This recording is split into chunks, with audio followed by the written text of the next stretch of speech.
Hello everyone, wishing you all a very good evening. Am I audible and visible to all of you? Yes, sir. Bhavesh, Arusha, Arusha, can you hear me? Okay, done. So, tell me what we were discussing in the last class. What was happening in the last class?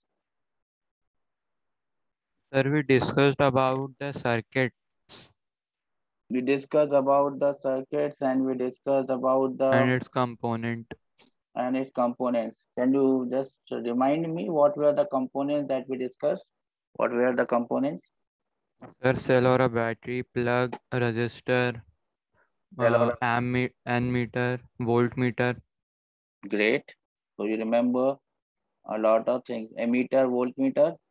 What is the use of an ammeter? Sir, to measure flow of current. And how is a ammeter connected?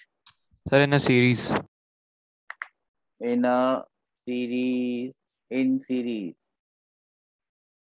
Okay. And how is the voltmeter connected?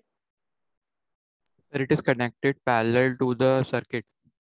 What do you mean by series and parallel? In series, what remains same? What is different? In parallel, what remains same? What is different? The balance may outside the circuit. Did we talk about in series current will remain same? In parallel, potential difference remains same? Did we talk about that? Yes, sir. So in series, if they are connected in series, current is same. If they are connected in parallel, potential drop is same. Yes or no? Yes, sir. Okay. Now let us move on to something which is known as Ohm's law. Ohm's law. Now what is this Ohm's law? Any idea? This I think this topic is already covered in your class. Arusha, do you have any idea what is Ohm's law? Bhavish, what is Ohm's law? So the relationship between current flowing in metallic wire and the potential difference across the wire. Good. That is good. So if I take a conducting wire, let us say this is a conducting wire or a conductor, and I talk about this is the one end of the conductor and this is the other end of the conductor. Now what I'm doing is a current I is flowing through this conductor. A current I is flowing through the conductor. Now remember, when we talk about current or the direction of flow of current,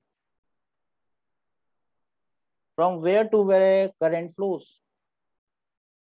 If I talk about From positive to negative.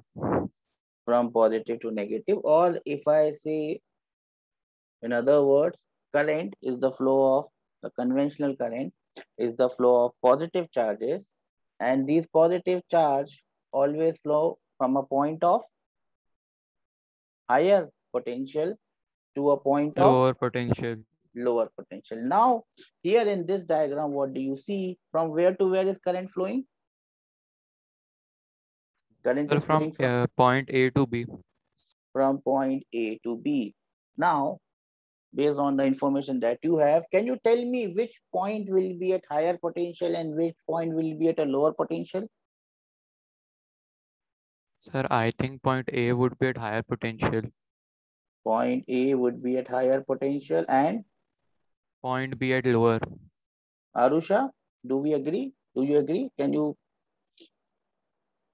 you agree with this statement? You can't unmute yourself, beta.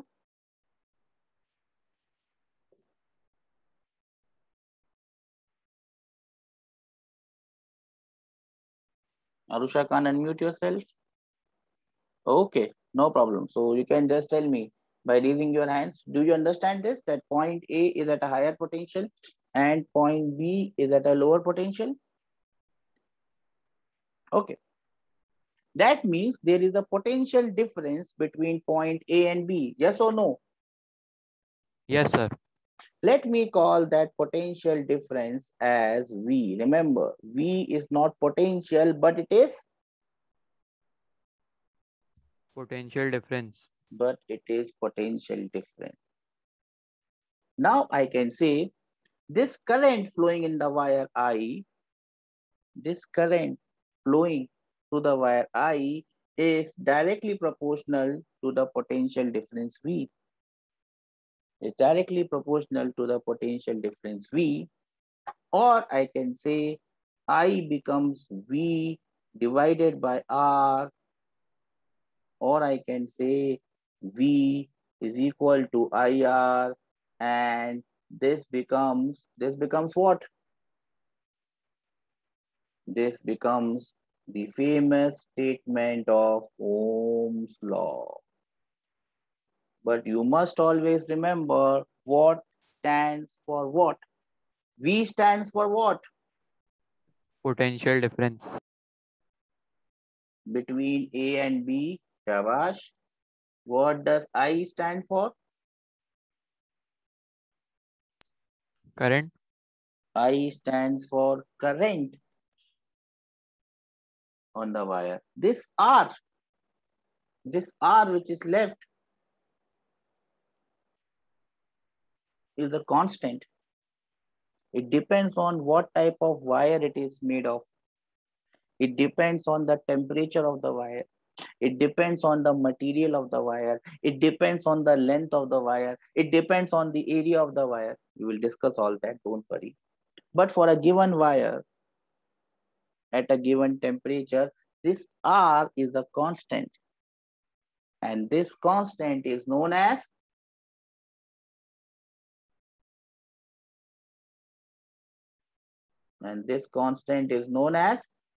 Resistance.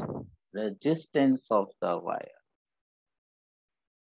So V is equal to IR. That is our Ohm's law.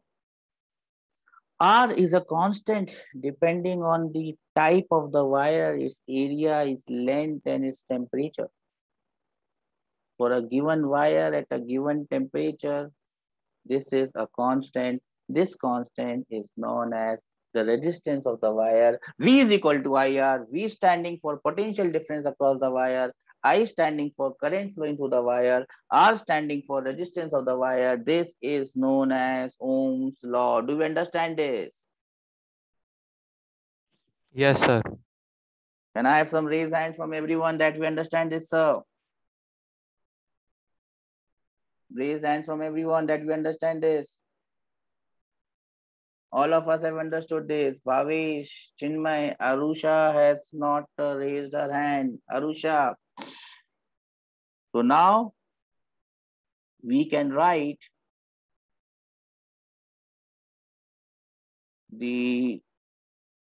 just a moment. We can write the statement of Ohm's law. What is the statement of Ohm's law? Write it. What is the statement of Ohm's law? Do you know what is the statement of Ohm's law? Who will tell me what is the statement for Ohm's law?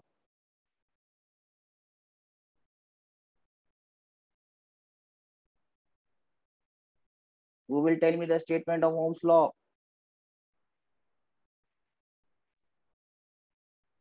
Sir, the electric current flowing through a metallic wire is directly proportional to the potential difference V across its ends, provided its temperature remains the same. Okay. Let me go through this. That is exactly correct. And that is what you see coming on your board just now.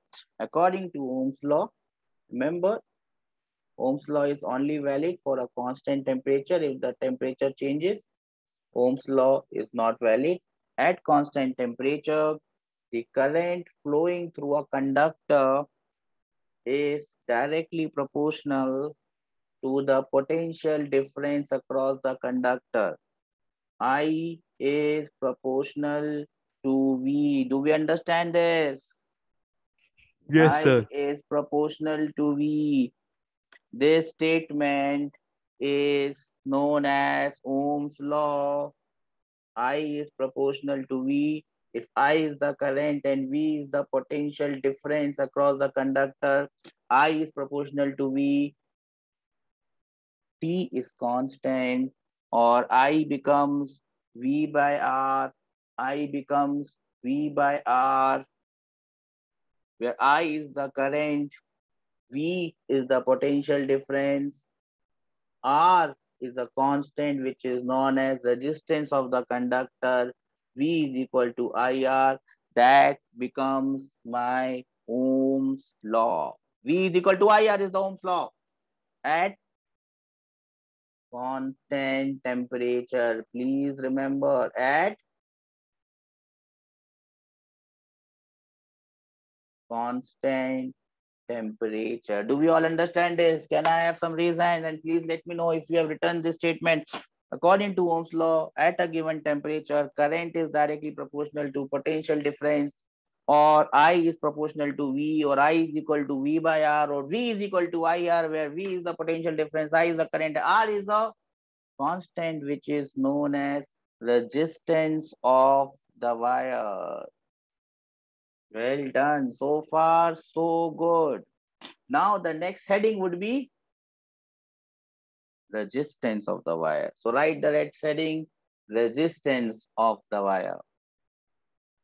That is the next heading, resistance. Have you written this heading? Bhavesh, you have not seen the definition? Sir, please show it again.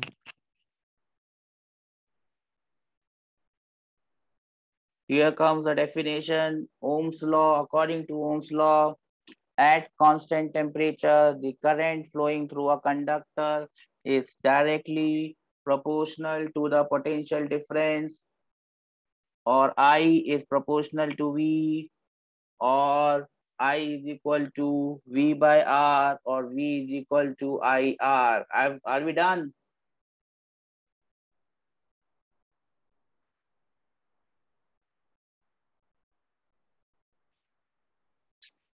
You can write the notes in a better way after the class. You can write rough notes now. You can see the lecture. I will post it in your group, in your app as soon as the class is over. You can also write your notes at that point in time. Shall we move again? Yes, sir.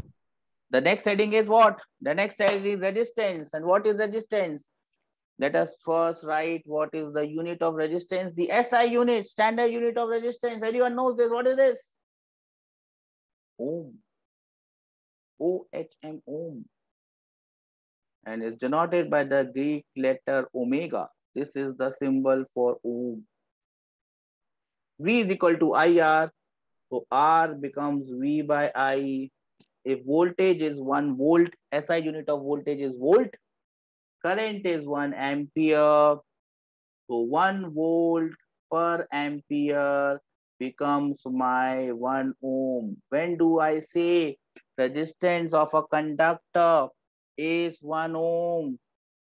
If 1 volt of current is passing, if 1 volt is the potential difference and 1 ampere is the current, I will say the resistance of the wire or resistance of the conductor is 1 ohm. Do we understand this? Yes, sir. Can I have reasons from everyone that we understand this, sir? 1 ohm is 1 volt per ampere. How many of you understand this? I hope all of us understand this. 1 ohm is 1 volt per ampere. You can also write it from here. You can also write it from here.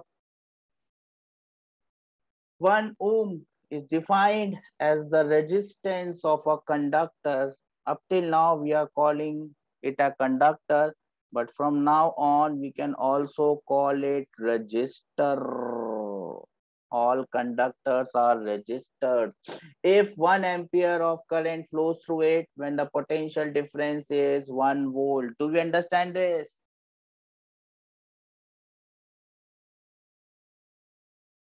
Raise hand will give me more confidence. 1 ohm resistance is the resistance of a conductor. When 1 volt of potential difference is there and the current is 1 ampere. Do you know what is the symbol of resistor? We have already discussed that symbol. What is the symbol of resistor or resistance? Do you remember this symbol? Yes, sir. This is the symbol of fixed resistor.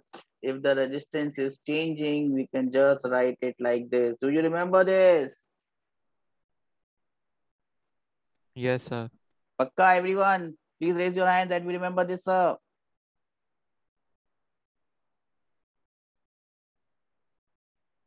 Everyone remember this? Well done. Now, whenever we talk about Ohm's law, one thing will always come, and that is a graph between current and voltage. Now, sometimes this graph is between voltage and current. Current is plotted on x-axis and voltage is plotted on y-axis. Sometimes this graph is current is plotted on the y-axis and voltage is plotted on the x-axis.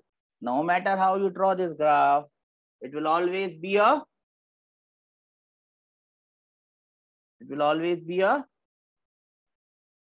straight line graph. Do we understand this?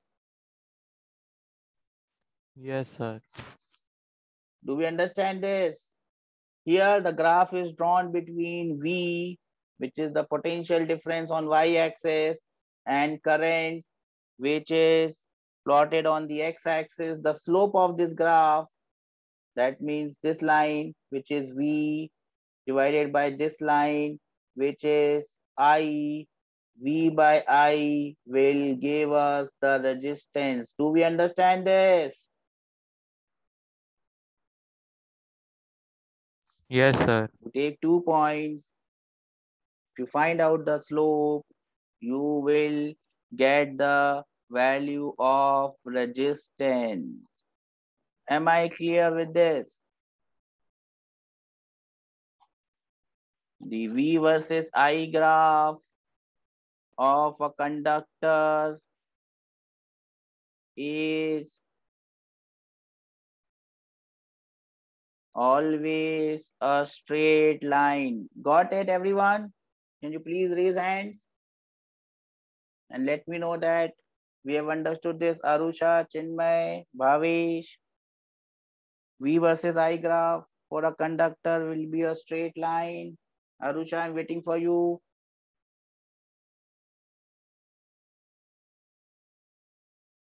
Great. Now, what are the other things that you must remember about resistance of a conductor? We can call it resistor or you can call it resistance of the conductor. Important point. It is denoted by the letter.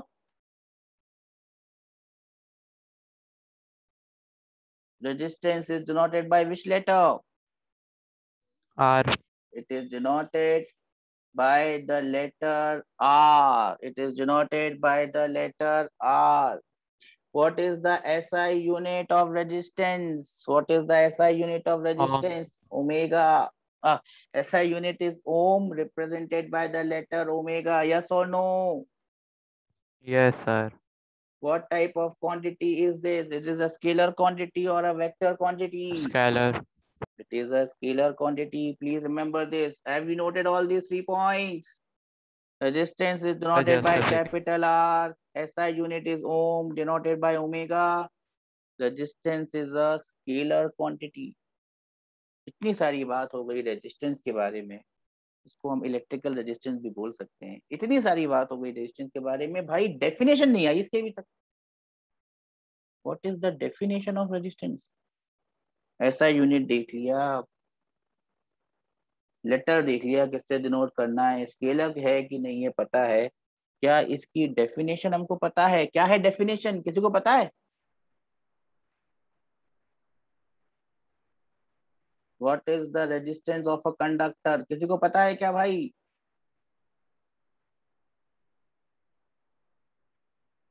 किसी को पता है क्या resistance का मतलब क्या है, definition क्या है?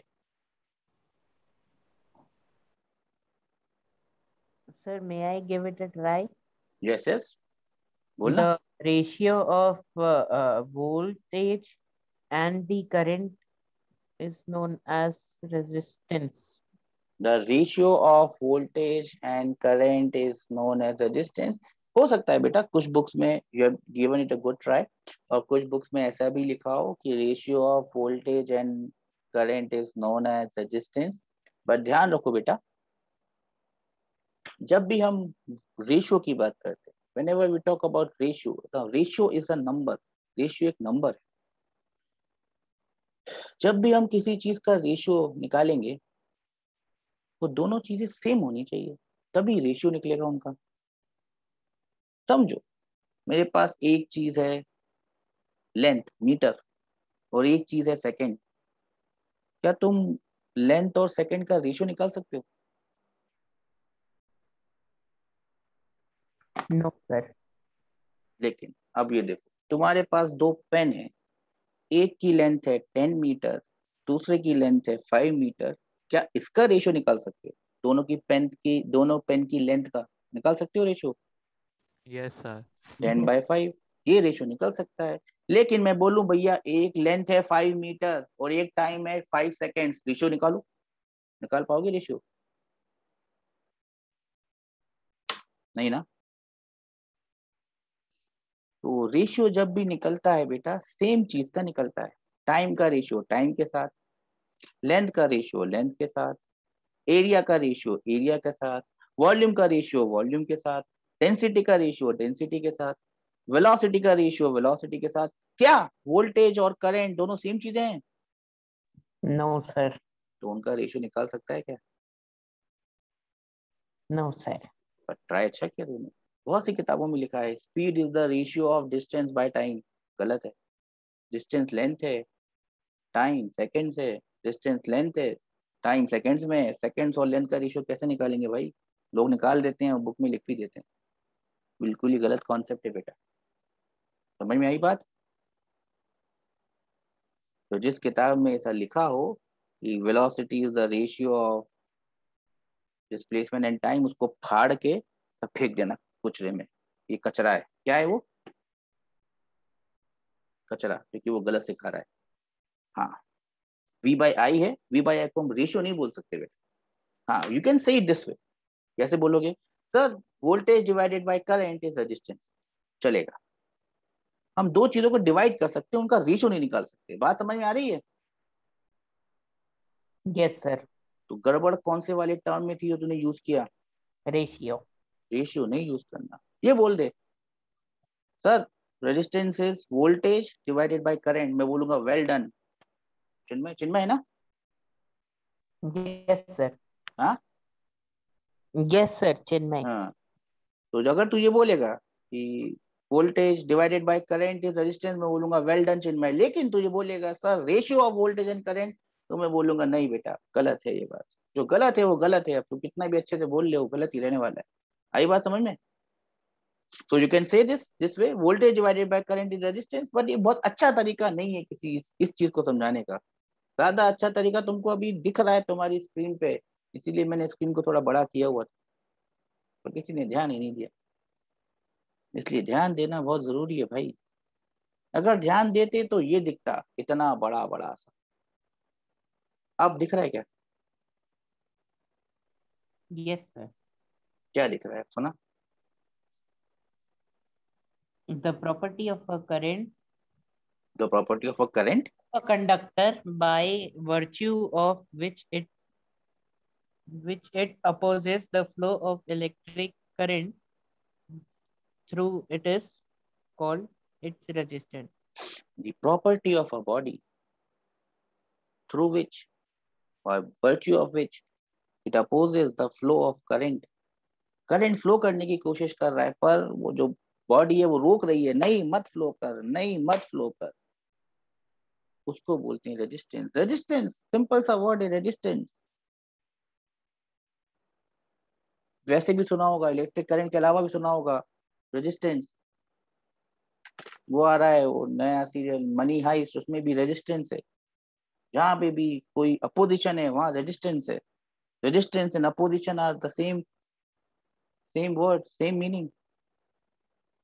यहाँ पे हम किस चीज को रेजिस्ट कर रहे हैं? We are not we, the conductor is trying to resist the flow of current. जहां भी रेजिस्ट है, रेजिस्टेंस है, जहां भी अपोजिशन है, opposition and resistance R the same. The property of a conductor by virtue of which it opposes the flow of electric current is known as its resistance। याद रहेगा ये, याद रहेगा ये सबको? Yes sir. लिख लिया है सबने ये?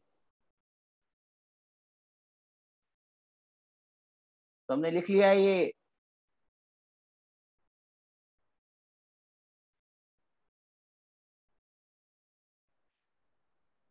सबने लिख लिया है ये? अरे बोलो यस हाँ सर। ना। सबने लिख लिया? आरुषा सुन रही है ना कि सो गई? अब नींद आ रही है, बढ़िया सो लेते हैं। चिन्मय तो जाग रहा है। आरुषा सो गई? भावेश? Yes sir. भावेश तो जाग रहा है। यस सर बोला है उसने, ठीक है। अब we have seen what is resistance. मैंने बोला था कि रेजिस्टेंस जो है आर कांस्टेंट है, लेकिन बहुत सी चीजों पे डिपेंड करता है। क्या क्या चीजें याद है उनमें से बताओ जरा, इससे पता चलेगा कि तुम लोग कितने अटेंटिव हो सर क्लास में। टेम्परेचर।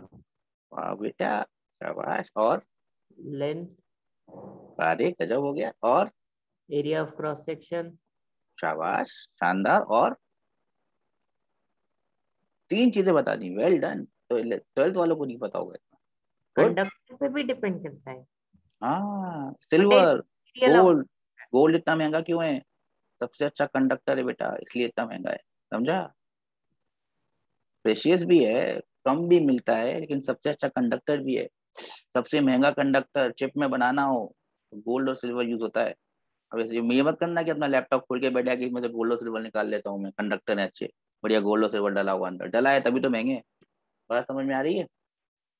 Yes sir. सर। तो यस सर। अब अगली हेडिंग क्या लिखेंगे sir? Factors on which resistance depends on. That is the next heading. Factors on which resistance of a conductor depends on. और सबसे पहला फैक्टर क्या अपन यू ले रहे हैं इसमें? It depends on the length. Length of the conductor, L। Resistance depends on the length of the conductor. ये है पहली हेडिंग, सबसे बड़ी हेडिंग है। फैक्टर्स अफेक्टिंग रेजिस्टेंस के अंदर नंबर 1 फैक्टर है लेंथ। और कैसे वेरी करती है रेजिस्टेंस लेंथ के साथ? थोड़ा सा दिमाग लगाओगे तो समझ जाओगे, इसमें और कुछ समझाने की जरूरत नहीं है। कैसे वेरी करती होगी? अगर लेंथ ज्यादा होगी तो क्या होगा रेजिस्टेंस के साथ, बढ़ेगी या कम होगी? बढ़ेगी। Sir it will increase. बस ये देखो बच्चा, यही लिखा हुआ है पहली लाइन में। पहली लाइन में नहीं, उसकी नीचे वाली लाइन में। The resistance of a conductor is directly proportional to its length. बात समझ में आ रही है? यस।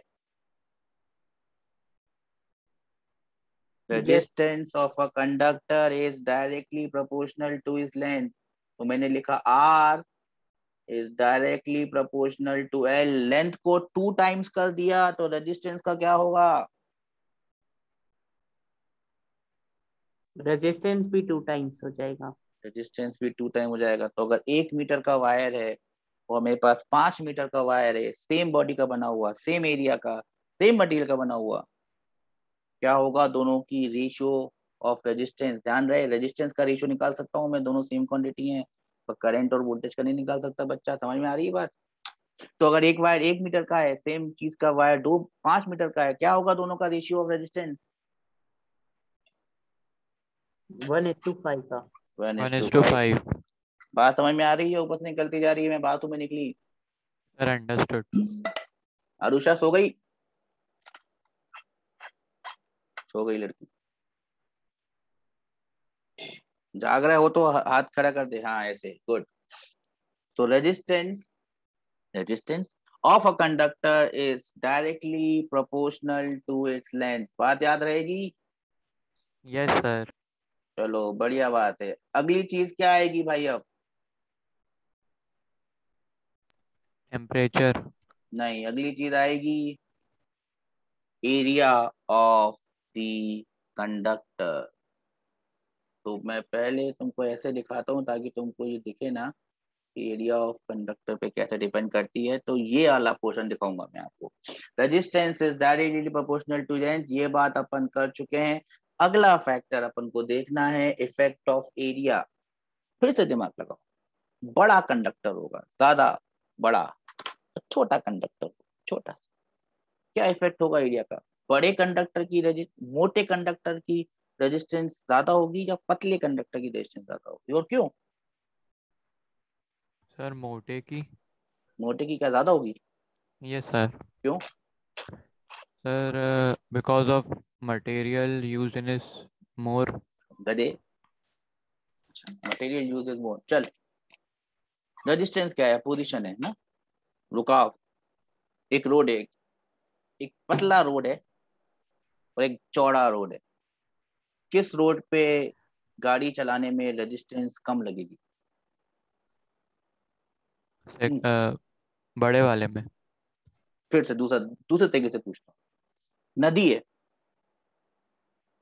एक पतली सी नदी है, उसके रास्ते में बहुत सी रुकावटें होंगी। एक चौड़ी सी नदी है, उसके रास्ते में भी बहुत सी रुकावटें होंगी।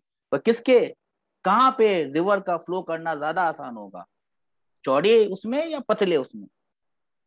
सर चौड़े चौड़े में उसमें। ना। मतलब जितना एरिया ज्यादा करते जाओगे उतनी रेजिस्टेंस कम होती जाएगी ना, क्योंकि उतना ज्यादा स्पेस मिलेगा अपन को घूमने फिरने के लिए। है कि नहीं बात सही? Yes sir. अनुषा समझ में आई या निकल ली ऊपर से, मैं बातों में निकली?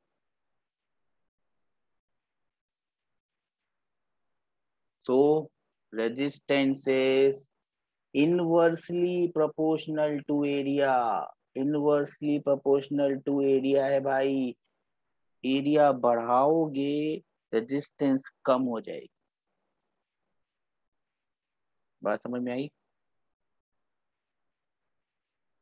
Yes sir. एरिया को 2 टाइम्स कर देंगे तो रेजिस्टेंस हाफ हो जाएगी। रेजिस्टेंस हाफ हो जाएगी। आई बात समझ में या ऊपर से निकली, मैं बातों में निकली?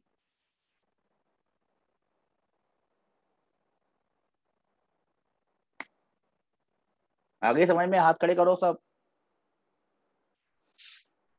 एरिया को अगर 2 टाइम्स कर देंगे, एरिया को अगर 2 टाइम्स कर देंगे, यहाँ लिखा भी हुआ है, एरिया को 2 टाइम्स कर देंगे रेजिस्टेंस आधी हो जाएगी। एरिया को 4 टाइम्स कर देंगे रेजिस्टेंस 1/4 हो जाएगी। आरुषा बात समझ में आ रही है? सो रही है? बढ़िया, सो लेते हैं। बढ़िया भजन चल रहा है यहाँ पे। समझ में तो आ नहीं रहा है, सो लेते हैं, नींद निकलेगी इस बहाने। भावेश, सो रहा है कि जाग रहा है? यस सर जयग्राम। लग रहा है। चलो बधाइयाँ हो। ओके, रेजिस्टेंस की बात हो गई। आरुषा ने बोला अंडरस्टूड सर, मतलब जाग रही है, ये बहुत अच्छी बात है। अगला आ गया। अगले किस पे डिपेंड करेगी बताओ भाई, क्या लगता है अगला क्या ले अपन? अगला सर है ये इक्वेशंस को मिक्स करती। अच्छा। इसको मिस कर दूं? अब मैं अपनी मर्जी से कर रहा हूँ। Effect of the nature of material. अलग अलग मटेरियल की रेजिस्टेंस अलग होगी। Some material have low resistance, some have much higher resistance, and alloy has higher resistance than pure metals। बात समझ में आ रही है? तो next point is effect of material on the resistance of conductor. अलग अलग मटेरियल की अलग अलग रेजिस्टेंस होगी। कॉपर, सिल्वर, एल्यूमिनियम की रेजिस्टेंस बहुत कम होती है। नाइक्रोम, कांस्टेंट एंड इन सब की रेजिस्टेंस बहुत ज़्यादा होती है, और इसीलिए इनका इस्तेमाल, नाइक्रोम का इस्तेमाल, you must know this, is for heaters, toasters and electric ion. जो यूज होता है वो नाइक्रोम होता है, बिकॉज की रेजिस्टेंस बहुत ज़्यादा है। इसलिए उसको यूज करते हैं हीटर्स में। बात समझ में आ रही है? Yes sir. पक्का? Yes sir. कुछ बच गया क्या भाई? किसी और फैक्टर के बारे में बात करनी चाहिए क्या? और कोई फैक्टर बच गया? एक और बच गया। क्या बच गया? Temperature. Temperature. Temperature. Temperature, effect of temperature. क्या होगा इफेक्ट ऑफ टेम्परेचर? तुम्हें क्या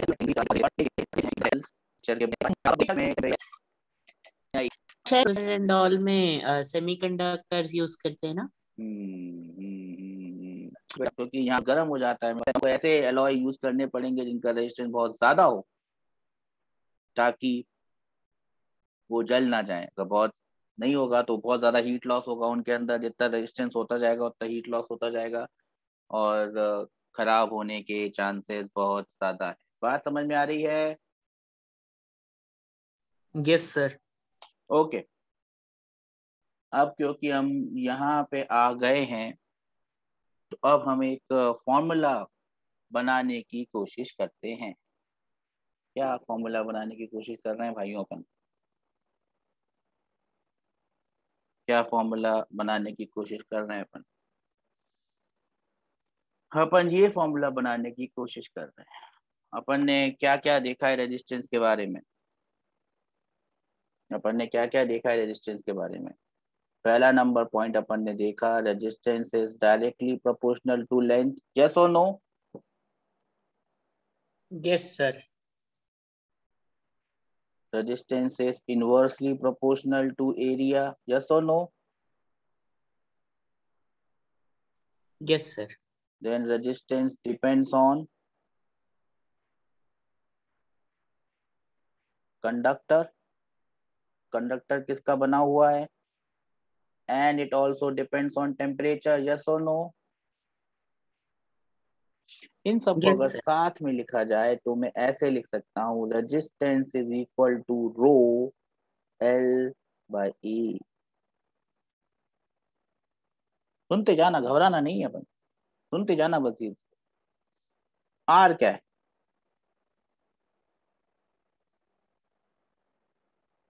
आर है रेजिस्टेंस ऑफ द कंडक्टर। ये तो पता है अपन को, कोई घबराने वाली बात तो है नहीं इसमें, है कि नहीं है? एल क्या है? Length of the wire. Length of the wire. इसमें भी घबराने, तो क्या होगा? रेजिस्टेंस कम हो कम हो जाएगा। जाएगा। बस ये चौथे भाई साहब हैं, ये होंगे। सर प्रोपोर्शनल के। तो ये प्रोपोर्शनल के साइन की वजह से आए हैं, बिल्कुल सही बात बोली। और सोचो और दिमाग लगाओ, कुछ बच गया है शायद अभी भी। टेम्परेचर इन चारों चीजों के depends on this rho is a constant which depends on its what and its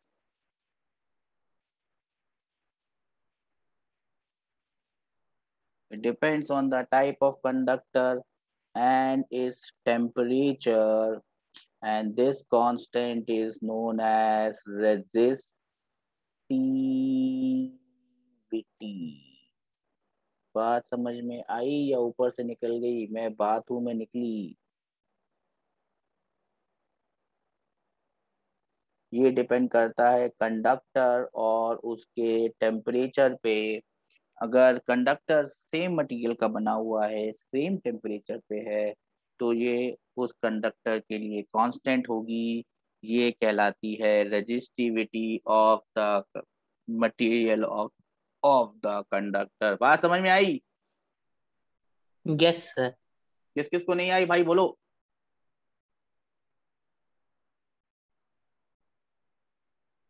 आरुषा, Bhavesh, चिन्मय, आ गई है बात समझ में तो हाथ खड़े कर दें भाई।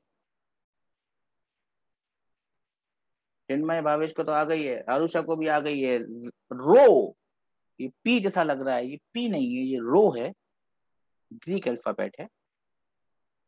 तो क्या बोलते हैं, ऐसा बना सकते हो, ऐसा बना सकते हो, को बोलते हैं रो। पी जैसा दिख रहा है, पी नहीं है, रो बोलते हैं। क्या बोलते हैं, रो। बुक में भी बना होगा, दिखाता हूं मैं भी तुम्हें बुक का। ये समझ में आया ना? Yes sir. Yes, sir. देख लेते हैं बुक में कैसा बना हुआ है, क्योंकि मुझसे जो बुक वाला है वो बनता नहीं है, तो मैं ये जो बनता है उससे काम चला लेता हूँ। जो मुझसे बनता है मैं उससे काम चला लेता हूँ। थोड़ा छोटा करना पड़ेगा भाई। ये आया। ये बात क्लियर है, R is proportional to L, हाँ या ना? Yes, sir. ये बात क्लियर है, R is inversely proportional to A, हाँ या ना? Yes, sir. तो इसका मतलब हो गया R is proportional to L by A, हाँ या ना? Yes, sir. तो ये आर की प्रोपोर्शनलिटी साइन की जगह लगा दिए, इक्वल टू बोला था मैंने, इक्वल टू की जगह आता है एक। दूसरा मटीरियल के कारण आता है दो। तीसरा टेम्परेचर के कारण। आर इज इक्वल टू रो, ये कहलाता है रो। समझ में आ गई बात?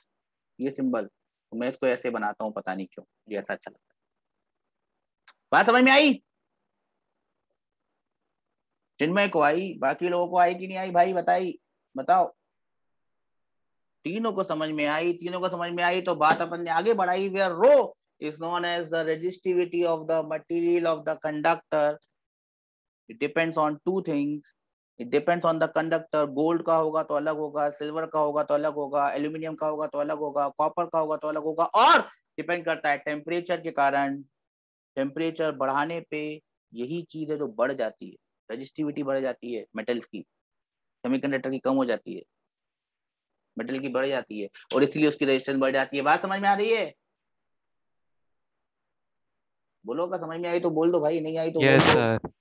अब रजिस्टिव, अब ये फॉर्मूला है, resistance is rho L by A. अगर मैं एल को रख दूं 1 मीटर और एरिया को रख दूं 1 मीटर स्क्वायर, तो दोनों बराबर हो जाएंगे, हाँ की ना? Yes sir. Yes, sir. इस तरह से हम रेजिस्टिविटी को समझ सकते हैं। If we take 1 metre long wire and cross sectional area is 1 meter square, the resistivity of that wire or the resistance of that wire is equal to resistivity। बात समझ में आई कि निकल गई ऊपर से? मैं बातों में निकली, गई गई, जाओ, जा रहा हूँ मैं, जा रही हूँ मैं, गई क्या बात? बाय बाय करती हुई निकल गई भाई ऊपर से? सर एक और बार बता दीजिए। निकल गई ना ऊपर से, तो ऐसा बोल देना निकल गई। इसको रख दिया 1 पगले, इसको रख दिया 1 पगले, तो आर और रो बराबर नहीं होगा क्या? बोल बोल बोल, हुए कि नहीं हुए? Yes, हो तो गई। बस, if we have a wire of 1 meter, area is 1 meter square, then the resistance of that wire is equal to resistivity। बात समझ में आई? बोलो। Yes, sir. किस किस को नहीं आई भाई? आरुषा को नहीं आई ऐसा लग रहा है मुझे। आरुषा कहाँ गई? बात समझ में आई? आरुषा का रेस हैंड है वैसे ही, पहले फिर से कर भाई। होता है वो पिछली बार का हो, और मैं समझ लूँ इस बार का है। हाँ, इस बार का भी आ गया भाई। बात समझ में आ रही सबको? Yes, sir. पक्का? Yes, sir. बस, तो फिर ये भी देखते जाओ। अगर इसको और अच्छे से लिखना है रेजिस्टिविटी को, तो क्या है रेजिस्टिविटी? बहुत सीधा सीधा है। Resistivity is the, resistivity is the, कौन कौन पढ़ के सुनाएगा? मुझे पढ़ के सुना दो फटाफट। Resistance offered by a cube of क्यों a रहने दो, substance. ये बहुत बहुत है। Resistivity is the resistance offered bye,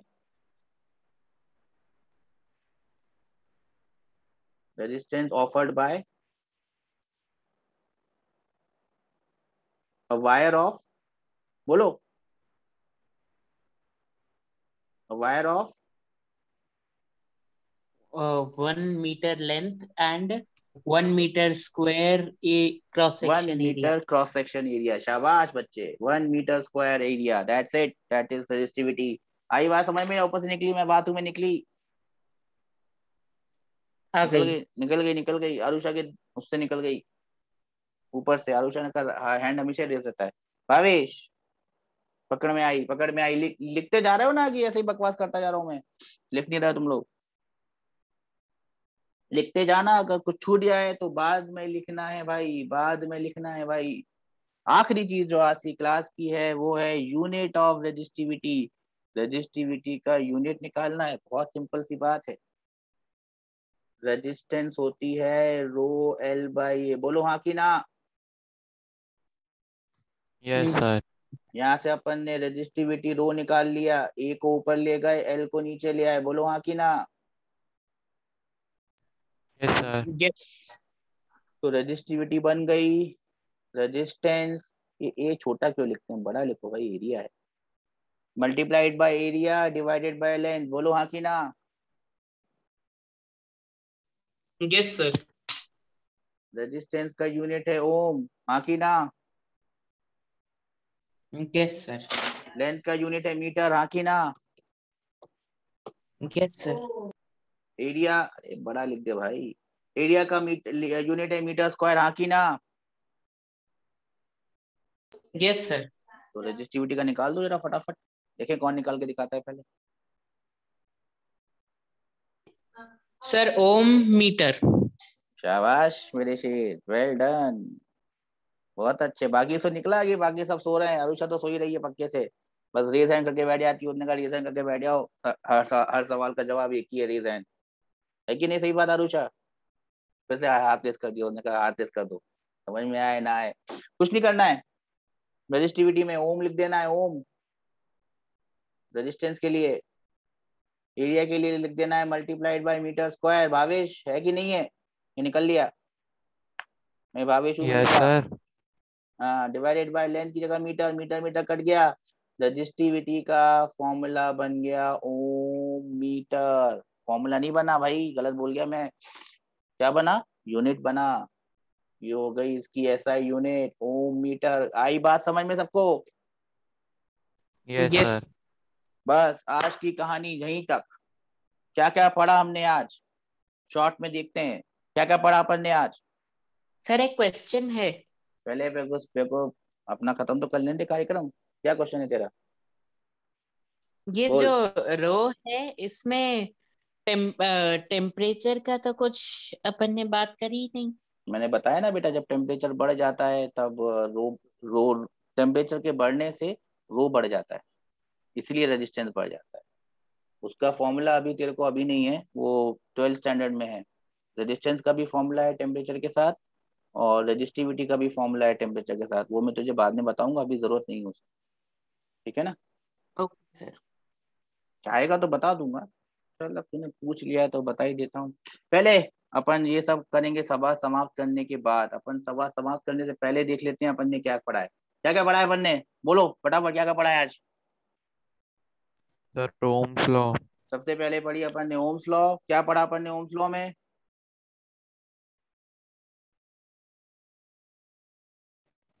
Sir, current flowing through a conductor is directly proportional to the potential difference I is across directly the proportional conductor. to V, V is equal to IR, V is potential difference, I is current, R is the resistance of the wire। फिर अपन ने पढ़ा V और I का graph कैसा होता है। V और I का ग्राफ एक कंडक्टर के लिए straight line. Straight. Straight line. फिर अपन ने देखा, शाबाश बहुत सही जा रहे हैं अपन। फिर अपन ने देखा रेजिस्टेंस क्या होती है। रेजिस्टेंस भाई बताओ, डेफिनेशन क्या थी रेजिस्टेंस की? So, property of conductor by virtue of which it opposes the flow of electric current. शाबाश, by virtue of which opposite the flow of electric current. Arusha अपन है कि नहीं है? निकल लिए? मैं आरुषा हूं, मैं निकली? निकल ली, देख मैंने बोला था निकल लेगी ये। है देख, उसका रेज हैंड नहीं आया, मतलब निकल ली। उन्होंने कहा चुपचाप से निकल लो। अच्छा है, ठीक है ठीक है ठीक है, तो मजाक कर रहा था। ओके, फिर हमने देखा रेजिस्टेंस किस किस रेजिस्टेंस के बारे में हमने कुछ कुछ चीजें पढ़ी। किस टाइप की क्वांटिटी है रेजिस्टेंस? स्केलर या वेक्टर? Scalar. स्केलर। ऐसा यूनिट क्या है? ओम। Ohm. Very good. किस से डिनोट करते हैं, किस लेटर से डिनोट करते हैं? ओमेगा। Omega. सिंबल क्या है? खिच खिच खिच खिच खिच। जैसे खिचखिच बन गया, समझ में आ गया कि अपोजिशन है, खिचखिच खिचखिच। ओके, किस किस चीज पर डिपेंड करती है रजिस्टेंस, फटाफट बताओ। टेम्परेचर, लेंथ सबसे ऑफ पहले लेंथ बोला करता थी। Section, length directly cross proportional, section, inversely proportional, depend on conductor and temperature, conductor and temperature. उन दोनों के लिए कौन सा सिंबल आया? रो, रो, क्या कहलाता है रो? रेजिस्टिविटी, रेजिस्टिविटी की रेजिस्टिविटी डेफिनेशन ऑफ देखी थी। मटेरियल, रेजिस्टिविटी ऑफ मटेरियल क्या डेफिनेशन है? Resistivity of a conductor is the resistance of a conductor whose length is 1 metre, and area is 1 metre square. इतना याद रखना है, इतना काम अपन करेंगे। अगली क्लास में अपन इसके सवाल भी देखेंगे। बात समझ में आई? Yes sir. हाँ, बात समझ में आ गई अब, क्योंकि इस लड़के ने पूछ लिया था। क्या पूछ लिया था इसने? क्या पूछ लिया था कि सर इसमें टेम्परेचर की बात तो की नहीं अपन ने।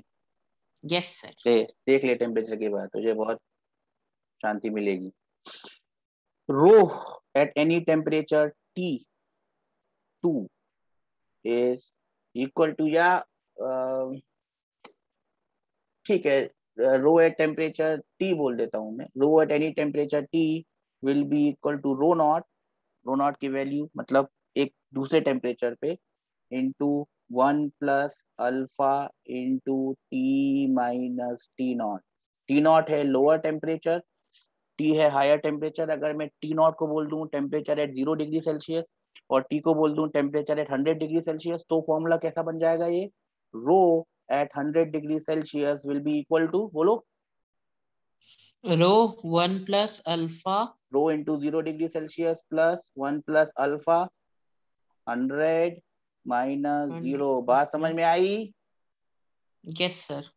ये अल्फा एक नया टर्म है, ये कहलाता है टेम्परेचर कोएफिशिएंट ऑफ रेजिस्टिविटी या resistance. Temperature coefficient of resistivity या रेजिस्टेंस। ये तुम्हारे काम की चीज नहीं है, फिर भी तूने पूछ लिया था इसलिए बता रहा हूँ। सिमिलरली एक फॉर्मूला बन जाता है रेजिस्टेंस का, सेम टू सेम फॉर्मूला है। रो की जगह आर लिखना है। आर एट टेम्परेचर टी, क्या फॉर्मूला बनेगा आर एट टेम्परेचर टी का, बताओ। आर नॉट 1 शाबाश प्लस अल्फा शाबाश टी शाबाश, minus T T minus T not. Not. बात समझ में आई? अगर मैं एक टेम्परेचर को बोल दूं 100 और दूसरे टेम्परेचर को बोल दूं 0, तो क्या फॉर्मूला बनेगा बता? Because resistivity is the temperature. Yes sir. Sir एक और क्वेश्चन बस, ये जो टेम्परेचर है ये कौन सी उसमें लेना है? कोई सी भी यूनिट में ले ले, कोई SI फर्क, तो कोई भी, डिग्री सेल्सियस केल्विन किसी में भी ले ले। यहाँ पे क्योंकि डिफरेंस इन टेम्परेचर है बेटा, डिफरेंस इन टेम्परेचर से फर्क नहीं पड़ता। बस अगर ये डिग्री सेल्सियस में है या केल्विन में है, तो अल्फा भी डिग्री सेल्सियस या टेम्परेचर वाला होना चाहिए। अगर ये फ़ारेनहाइट में है तो अल्फा भी फ़ारेनहाइट में होना चाहिए। बस इतना अंतर देखना। नॉर्मली ये डिग्री सेल्सियस में होता है या केल्विन में होता है, फ़ारेनहाइट वाला नहीं होता है नॉर्मली। ठीक है, yes sir. Anything else? Thank you sir. चलो बढ़िया, ऐसे सवाल पूछते रहो तो मैं तुमको ऐसे जवाब देता रहूंगा, शायद तुम्हारे काम में आ जाए। ये अगर क्वेश्चन तुम्हारे उसमें आ गया, किस में आएगा? ये एनटीएससी एग्जाम में आ सकता है, एनटीएससी एग्जाम में भी नहीं आ सकता है। एनटीएससी का जो फाइनल एग्जाम होगा, जो नेशनल लेवल का एग्जाम होगा, उसमें शायद आ सकता है, उसमें शायद आ सकता है, उसमें ऐसी चीजें आती हैं। खैर, आज की कहानी यहीं पे खत्म। मैं ये वीडियो डाल देने वाला हूँ तुम्हारी ऐप में, उसको देख लेना। ये शीट डाल देने वाला हूँ, सबके नोट्स बने होना चाहिए, क्योंकि मैं नोट चेक करवा लूंगा। कभी भी नोट्स नहीं निकले तो फिर मार पड़ेगी और कुछ नहीं होगा। ठीक है, किसी को डाउट हो? आरुषा, सबको समझ में आया बेटा? किसी को डाउट हो तो पूछ लेना, नहीं तो अपनी क्लास आज खत्म। किसी को भी डाउट हो ग्रुप में डाल देना, मेरे को जैसे ही मौका मिलेगा मैं सबसे पहले ग्रुप देखता हूँ और उसका रिप्लाई कर देता हूँ। ठीक है, चलो, I will wind up today's class here. Enjoy. Saturday को मिलेंगे फिर से अपन, होता उससे पहले भी मिले, बट अपन जब कोई भी चीज कर रहे हैं अपन फुल प्रूफ कर रहे हैं उसको। ठीक है, चलो बाय बाय।